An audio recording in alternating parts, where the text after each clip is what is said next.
Olá, pessoal, tudo bem? Estamos aqui gravando mais um episódio do nosso Cena Legislativa. E o tema não poderia ser diferente. Estamos aí numa conjuntura fervilhante das candidaturas, das pré-candidaturas, na verdade, o cenário eleitoral já sendo colocado com muita antecedência. E hoje nós vamos falar sobre o cenário pré-eleitoral de Fortaleza. E a nossa convidada é a Monalisa Torres, professora da Universidade Estadual do Ceará, professora de ciência política, uma figura que está sempre presente na imprensa, comentando, analisando toda essa articulação e vai aqui contribuir certamente para o debate e para a gente compreender um pouco esses movimentos, né? Porque às vezes soa um pouco confuso para quem não está diariamente acompanhando essa pauta, mas a gente vai tentar aqui. E aí já deixo o convite para que você possa nos seguir nas redes sociais. O Cena Legislativa está presente no YouTube, no Facebook, no Instagram. E aí para que você possa seguir, compartilhar, curtir, comentar, criticar, falar bem, falar mal. Mas esse programa é um programa em que a gente traz o debate democrático, seja ele do Legislativo, da seara eleitoral, para o centro da discussão. Primeiro, obrigado, Monalisa, pelo aceite, por estar aqui com a gente, discutindo a conjuntura política, especialmente de Fortaleza. E aí eu já quero começar com uma provocação. A gente está diante de disputas internas do Partido dos Trabalhadores, do PT de Fortaleza. Tivemos recentemente a escolha das chapas que vão homologar o nome da candidatura e o presidente da Assembleia Legislativa, como era previsto, né, teve a maior quantidade de apoios. Como é que você vê esse movimento do PT Fortaleza e que impacto isso vai ter no momento posterior, ou seja, no momento de costurar as alianças com os demais partidos? Porque geralmente a gente vê somente o movimento interno do PT, mas a gente sabe que o partido, para ser competitivo, o nome para ser competitivo, tem que buscar alianças fora do partido. Então, como é que você vê esse cenário? Obrigado por estar aqui com a gente. Eu agradeço o convite, Cleiton. É um prazer sempre participar dos seus projetos, né? Nós já temos parcerias há bastante tempo. E o tema que a gente vai discutir hoje aqui não poderia ser mais pertinente e importante, dado, né, um ano tão decisivo quanto esse. Bom, em relação ao PT, o que é interessante, né? O PT tem uma dinâmica um pouco diferente dos outros partidos que a gente costuma ver por aqui, que tem a ver com essa disputa interna, uma votação que vai deliberar e vai encontrar, né, o nome que daria, portanto, a coesão ao partido. Essa disputa, a gente viu que circulou em torno de pelo menos uns 5 nomes. Isso. E haviam ali 2 que, em alguma medida, polarizavam essa disputa, que polarizam essa disputa. A questão que eu levanto, que eu acho que vai ser importante para a gente pensar para além, né, da própria escolha do nome, primeiro, o PT já definiu que quer lançar uma candidatura própria, né? Isso é unanimidade dentro do partido. A despeito das alianças, a despeito do governo ter essa necessidade de construir, de costurar essa base do governo e, portanto, incluir os aliados, né, nesses espaços de poder, o PT já tinha colocado como estratégia a disputa para a Prefeitura de Fortaleza. Não custa lembrar que o partido, o PT, a nível nacional, ele está num processo de fortalecimento interno e de cargos, né? Busca ampliar os seus quadros, busca ampliar a sua arena de decisão. E isso, obviamente, passa pelas prefeituras. E Fortaleza é uma capital importante, não só do ponto de vista do tamanho do colégio eleitoral, mas também da vitrine que isso leva para o próprio partido. Uma cidade que pode fortalecer o partido do ponto de vista da gestão, de projetos políticos. Então, dado esse preâmbulo, PT já tinha se colocado, né, nesse interesse de conseguir Fortaleza, de colocar Fortaleza como uma das suas prioridades, né, nessas eleições desse ano. E o que eu coloco como importante é até que ponto essa disputa interna, porque a gente está vendo uma disputa bastante acirrada entre dois nomes, principalmente, até que ponto essa disputa pode tensionar de tal forma a, de fato, conseguir deixar o partido coeso para as disputas à prefeitura. A gente viu que em 2020, Luiziane tinha saído candidata em 2020, mas não teve tanto apoio do partido. Isso é o que a gente, né, ouviu da cobertura da imprensa e de nomes mesmo que comentaram, que não houve uma, digamos assim, uma fidelidade partidária a tal ponto de garantir a ela, né, todo o incentivo que o partido poderia oferecer. E a questão que eu coloco agora é essa. Será que depois desses tensionamentos que a gente está vendo aí dentro do partido, o partido terá, de fato, essa fidelidade, essa disciplina de apoiar o candidato que sair vitorioso, independente de ser A ou B, né, que esse candidato vai, de fato, conseguir essa coesão dentro do partido. E, posteriormente, claro, a coalizão, manter essa coalizão do governo a sua favorável a essa candidatura. É interessante a gente notar também que mesmo o partido tendo a autonomia para escolher os seus nomes, ele não fica isento nem imune às pressões externas, né? Há essa discussão de que o nome precisa fortalecer a base, de que precisa ser um nome de coesão não só dentro do partido, mas fora dele. E, claro, dado a disputa que se apresenta muito competitiva, a gente sabe que essa disputa vai ser bastante competitiva, essa unidade do grupo, né, essa unidade da base, vai ser importante ser mantida. Então, eu acho que é importante a gente ficar atento para ver como é que o partido vai sair primeiro do processo, né? Porque o nome, de fato, ainda não foi escolhido. A data vai ser ainda esse mês, se eu não me engano, dia 21. Então, a depender de como as tensões vão se adensando, eu acho que vai ser importante a gente observar isso aí para ver até como é que o partido vai sair desse processo, se unificado ou se com algumas fraturas, né? E isso, Mona Lisa, faz toda a diferença, né? Até para o processo de negociação com outros partidos, né? A gente já viu de várias lideranças do PT que a ideia é replicar em Fortaleza o arco de alianças do governador Elmano, né? Várias lideranças, os vários pré-candidatos já disseram isso, né? O nome escolhido vai ser um nome que num segundo momento, tente replicar. E aí, a gente sabe que o arco de alianças do governador Elmano é o mais diverso, né? Você tem diferentes grupos, uns mais centro-esquerda, outros mais centro-direita, então alguém que consiga, o desafio é esse. E esse desafio só pode ser concretizado com quem consiga primeiro unificar, você primeiro faz o dever de casa, né? Sim. Primeiro o dever de casa para depois buscar apoios, então acredito que esse seja realmente o cenário. E eu acrescentaria um outro ponto, Cleiton, porque para além do custo de manter uma aliança tão heterogênea, né, você pontuou aí um arco de aliança que vai da direita à esquerda, né, ainda que transitando mais no centro, essa dificuldade, quanto mais desigual, quanto mais, heterogêneo é a coalizão, mais custoso é manter essa aliança, porque você está negociando para além de cargos, porque obviamente os cargos passam pela negociação, você está negociando agendas, você está negociando projetos para a cidade. Né? Então, até que ponto os partidos que compõem essa base estão dispostos a abrir mão pontualmente de agendas, de programas, de políticas específicas.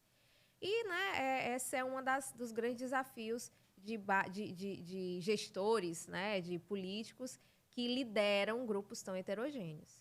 Falando em grupos, Mona Lisa, eu quero trazer aqui para a nossa discussão o caso do grupo que está na Prefeitura de Fortaleza, né, que é aí liderado pelo ex-ministro Ciro, pelo prefeito Sarto, pelo ex-prefeito Roberto Cláudio. Um fato muito inusitado, né? Nunca um prefeito chegou num ano eleitoral com tanto poder de investimento. Na história da redemocratização de Fortaleza, segundo dados da Câmara Municipal, aprovado pela Câmara Municipal, nós temos em torno de 2 bilhões à disposição do prefeito para fazer investimento. E os investimentos, para quem acompanha a cidade, para quem acompanha o dia a dia da gestão, os investimentos estão acontecendo, ou seja, quer você goste ou não, não vamos nem entrar no mérito onde vai ser os investimentos, mas eles estão acontecendo. O que, de fato, a gente vê nas 2 últimas pesquisas de intenção de voto é que a rejeição do prefeito Sarto ainda continua muito elevada, né?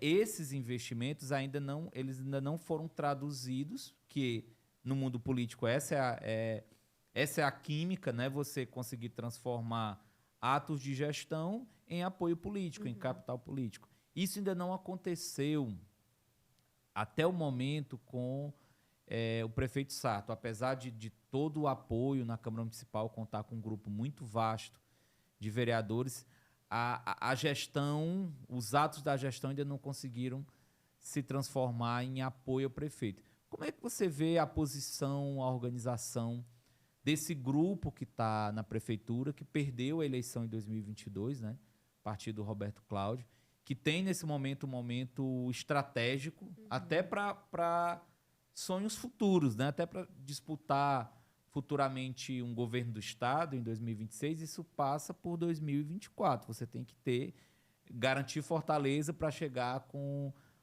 vantagem, né? Ou com possibilidade para 2026. Como é que você vê, a partir do que você está acompanhando, Mona Lisa, os movimentos do grupo do prefeito Sarto? O que é que está acontecendo? Como é que você acha que o prefeito vem para essa disputa?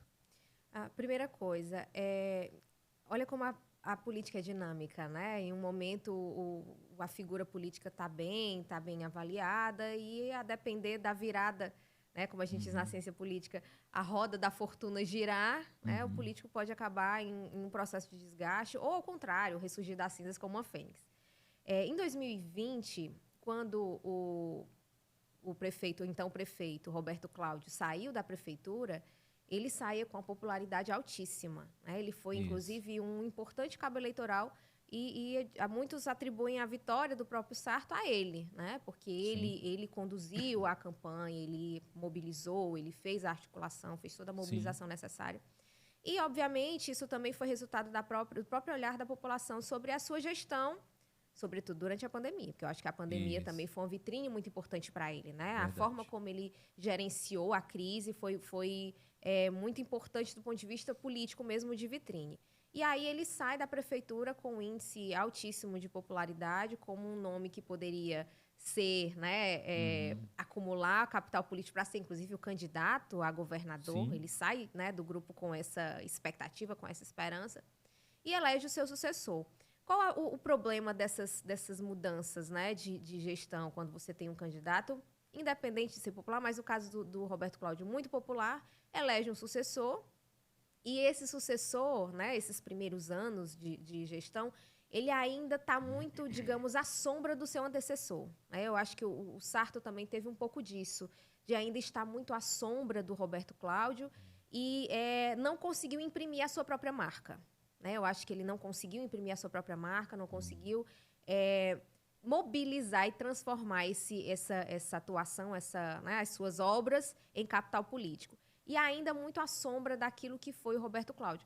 Eu acredito também, Cleiton, que a eleição de 2022 ela foi muito complicada para esse grupo, sabe? Eles perderam muito capital político, eles construíram muito, quebraram muitas pontes, né, perderam, aliados, inclusive, em Fortaleza. Perderam, né, em Fortaleza, perderam muitos aliados importantes, romperam com o governo do Estado, né? Então, eles, de alguma forma, foram se isolando. E aí você vai somando as coisas, né? O isolamento do grupo aqui em Fortaleza, digamos assim, do ponto de vista dessas outras alianças a nível estadual, com o próprio governador, muito embora eles mantenham as relações institucionais, mas é muito diferente você, claro, né, ter o apoio, claro, do governador. Outras pequenas pontes também que eles foram quebrando com aliados importantes, a dificuldade de imprimir a sua própria marca na gestão, que eu acho que isso é importante, talvez a inabilidade dele. O Sarto, e aqui é um achismo mesmo, talvez a sua inabilidade, um bom gestor, mas não consegue apresentar isso. Na política a gente sabe que é importante o político saber fazer e apresentar e mostrar, né, provar que fez. Essa conversão é o que, inclusive, pode o reeleger lá na frente, né? Essa sensação de que o eleitor percebe que ali tem o dedo do seu gestor, né? Então, acho que a sua inabilidade também nesse processo, né? Então, você vai somando esses conjuntos de fatores E aí, né, dado também, e um outro elemento importante, o próprio grupo também está desgastado, convenhamos, que esse grupo que está na prefeitura, esse grupo que, né, que tem o Ciro como um cabo eleitoral importante ainda para o grupo, é um grupo que vem se desgastando. Então, a fadiga do poder também provoca um certo desgaste da própria gestão. E aí soma-se isso né, aos outros conjuntos de fragilidades que foram sendo, né, de pontes que foram sendo rompidas, de acordos, de grupo se fragmentando. Então, isso eu imagino que esse seja um dos elementos que expliquem, né, esse processo de desgaste do prefeito. Porque já são, com o final do primeiro mandato De do Roberto, Sarto, Roberto já serão Cláudio. 12 anos, né? Então, assim, Sim. você tem 12 anos do mesmo grupo, e aí você fala uma coisa interessante, o Roberto Cláudio, ele tinha uma pegada mais política, de articulação, né? A meu ver, que também acompanha um pouco esse movimento em Fortaleza, o prefeito Sarto, ele veio começar a fazer isso do final do ano passado para cá. Sim. Então, assim, ele despertou, digamos, para a importância, por exemplo, dos vereadores. Sim. A gente sabe que numa campanha, os vereadores, eles são os grandes cabos eleitorais, porque eles estão espalhados pela cidade. Então, assim, se você não está próximo dos vereadores, você está perdendo oportunidades. Claro. E um grande diferencial da máquina, porque às vezes as pessoas perguntam, às vezes na imprensa, mas eu lembro que recentemente algum jornal fez essa matéria, né? Fez essa reportagem, o peso das máquinas. O peso da máquina, ele está muito nisso, né? Da possibilidade real de você atender um aliado. Sim. Mas para atender um aliado, você tem que dialogar com ele. A questão não é só financeira. Eu tenho um recurso em caixa, mas eu tenho que ouvir a Mona Lisa para saber se lá, na base dela, qual é a demanda. Se a demanda é um posto, se a demanda é uma escola, se a demanda é uma pavimentação de uma via. Então, esse diálogo ele tem que acontecer até para que as pessoas, primeiro o aliado possa criar um laço de lealdade com o gestor, né, Mona Lisa? E, num segundo momento, a população possa ver aí, isso que você acabou de mencionar, o dedo do prefeito. Né? Esse aqui foi o vereador que trouxe para o meu bairro, para o meu distrito, mas isso ele só trouxe porque ele estava aliado do prefeito. Se não tiver essa junção, não se constrói, né? Não se constrói. Mas aí, fazendo aqui também um exercício de achismo, né? Eu penso que ainda dá tempo, né? Dá tempo, e eu acredito que o prefeito, mesmo com todas as dificuldades, ainda é uma figura competitiva nesse mercado. Eu penso que ele ainda é uma figura competitiva. Basta a gente ver também na história de Fortaleza que os candidatos que estão na máquina, praticamente todos eles conseguiram a reeleição, né? Aí você pega Juracy, Roberto Cláudio, Luiziane.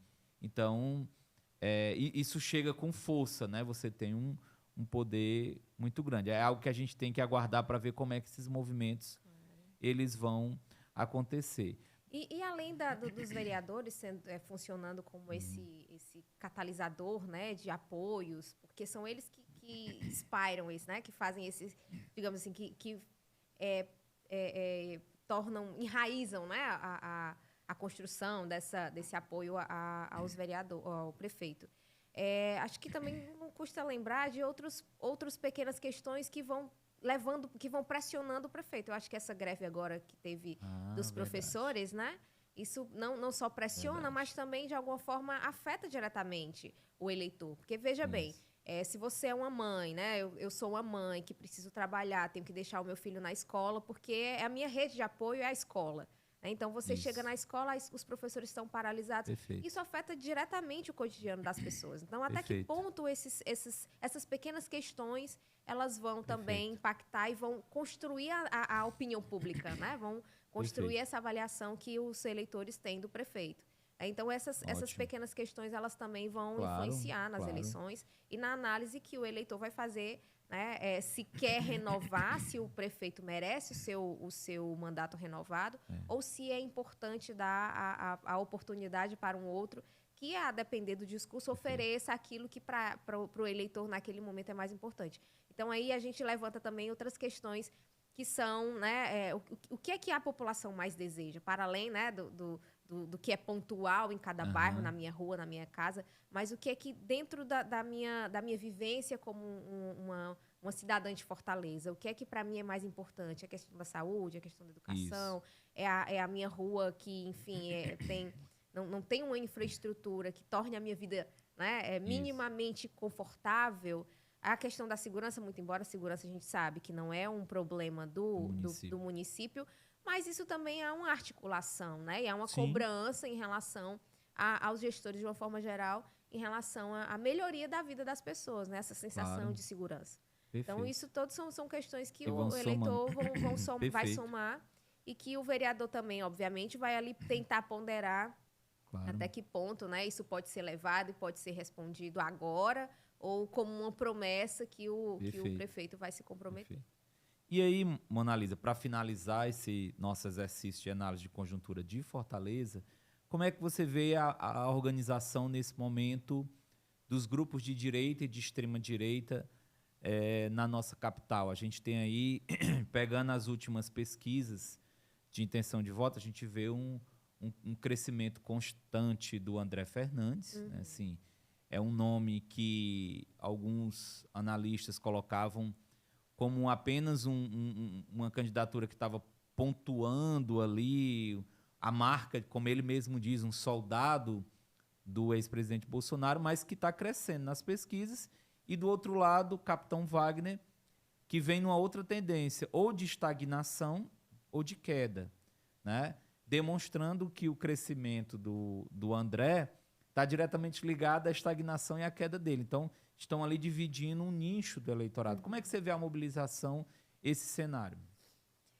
Temos quatro grandes grupos aí, 4 grandes possibilidades de candidaturas. E é assim, interessante que em Fortaleza esses 2 nichos eles disputam o mesmo pool de eleitores, né? Você tem de um lado a candidatura do prefeito, que vai tentar reeleição, e a possibilidade de uma candidatura petista, enfim, né, com seu grupo. Do outro lado, André Fernandes e Capitão Wagner, que também disputam o mesmo pool de eleitores. E a tendência é a gente ver essa polarização aqui em Fortaleza também. Isso. Em relação ao Wagner, o Wagner alguns chamam de, né, cavalo paraguaio, porque sempre sai na frente nas pesquisas, mas convenhamos, o Wagner é um candidato que já tem um recall muito grande. O eleitor de partido, ele já sabe que o Wagner é um candidato em potencial, sempre se colocando. Sim. Então, isso já o coloca na vantagem. Então, acho que a primeira coisa que a gente precisa ter em mente é que esses nomes que sempre saem com vantagem são nomes que já são conhecidos. Isso não significa que ele vai crescer ou que vai estagnar. Né? O início das campanhas é que vai nos dar uma visão melhor sobre as estratégias que vão ser bem-sucedidas e sobre aquilo que o eleitor vai entendendo como melhor opção. Agora, sim, o Wagner tem perdido muito apoio, né? Acho que isso é uma questão que ele precisa, que ele está tentando lutar e tentar aglutinar. A direita se dividiu, né? Para alguns, e na eleição passada ele tentou se descolar da figura de Bolsonaro, apresentando como candidato, digamos assim, independente. E, de certa forma, ele não estava completamente... como é que eu vou dizer, equivocado, porque né, a sua trajetória política ela antecede o Bolsonaro, diferente da de André Fernandes, que cresce à esteira do bolsonarismo. Né? Então, você tem aí uma disputa entre uma direita que tenta ali ser mais ponderada, no caso do Wagner, que tenta agregar aliados, e eu acho que essa é a grande dificuldade dele. Né? Isso, como foi nas eleições de 22, foi a grande dificuldade do Wagner, foi crescer fora de Fortaleza, né? A gente viu que ele foi o campeão em Fortaleza, mas crescer fora de Fortaleza foi a sua grande dificuldade. E agora a gente tem aí dois nomes aí que disputam esse mesmo perfil de eleitor, mas que tem a mobilização mais próxima do bolsonarismo, que não custa lembrar, o bolsonarismo tem a sua... Não pode ser desconsiderada, né? Uma força considerável aqui em Fortaleza, como uma capital, né, que deu votos significativos para o ex-presidente. Claro. Mas que também tem um outro candidato que já vem há muito tempo, que já é consolidado na cabeça do eleitor, que já tem um nome, que já tem uma agenda muito forte, a agenda da segurança pública, que é uma questão que muito preocupa o fortalezense, né? Uma questão Dentre os temas que mais preocupam o eleitor, a segurança pública é uma, e ele já tem essa imagem consolidada de um nome, né, de alguém que sabe ou que tem um know-how sobre o tema. Né? Muito embora ele tenha aí tentado apresentar uma outra agenda, né, agora como ex-secretário de Saúde de Maracanaú, tentando mostrar que ele também é um gestor público e que ele não tem uma pauta única. O André Fernandes, ele continua mobilizando. Eu acho que a ideia do André Fernandes é trabalhar em cima dessas questões mais ideológicas, né? E mobilizar em cima disso. Vamos ver até que ponto essas candidaturas vão, de fato, né, se manterem separadas ou se vão unificar. Porque eu imagino, Cleiton, e eu acho que isso é um esforço, o Wagner deixou isso claro num outro momento, em uma outra entrevista, que a ideia é tentar costurar para não, como é que eu posso dizer, quebrar, fragmentar o seu eleitorado. Né? No momento em que você tem duas candidaturas do mesmo bloco, você fragmenta e a dificuldade de vencer a eleição vai ser maior. Sobretudo quando você tem um candidato que provavelmente vai ser apoiado pelo presidente, pelo governador, e um outro que tem a máquina. Né? Então, esse é um cálculo que precisa ser muito bem feito. Do lado da esquerda, a gente tem aí já esses dois nomes, né, que estariam disputando esse eleitor. O candidato que tem a máquina, que não é uma força desconsiderável, a gente sabe que ter a máquina oferece recursos e condições, né, a própria propaganda da prefeitura, que é uma coisa, né, que pode fazer essa frente, né, de apresentar o dedo do candidato, do prefeito ali naquelas obras que estão sendo realizadas e tal. E um outro candidato que tem duas figuras, talvez três, né? 3 nomes, um capital eleitoral muito forte. Lula, Camilo, que muito provavelmente espera-se que entre nessa candidatura do PT, e o próprio governador Elmano. Né? Então, são nomes que já estão ali e que vão ser mobilizados, obviamente, pelo partido. São ativos importantes do partido. Então, vai ser uma disputa... a expectativa é que a disputa seja de fato muito acirrada. Né? Cenário de alta competitividade. Né? E quando as campanhas começarem, a gente vai ver aí muito fogo no parquinho. Perfeito.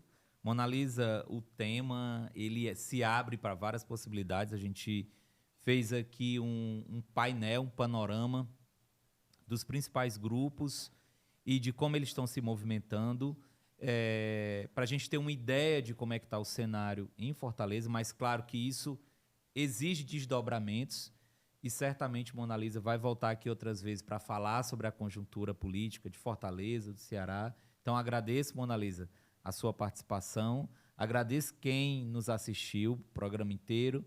E é isso, vamos agora acompanhar. Eu agradeço, Cleiton. Até a próxima.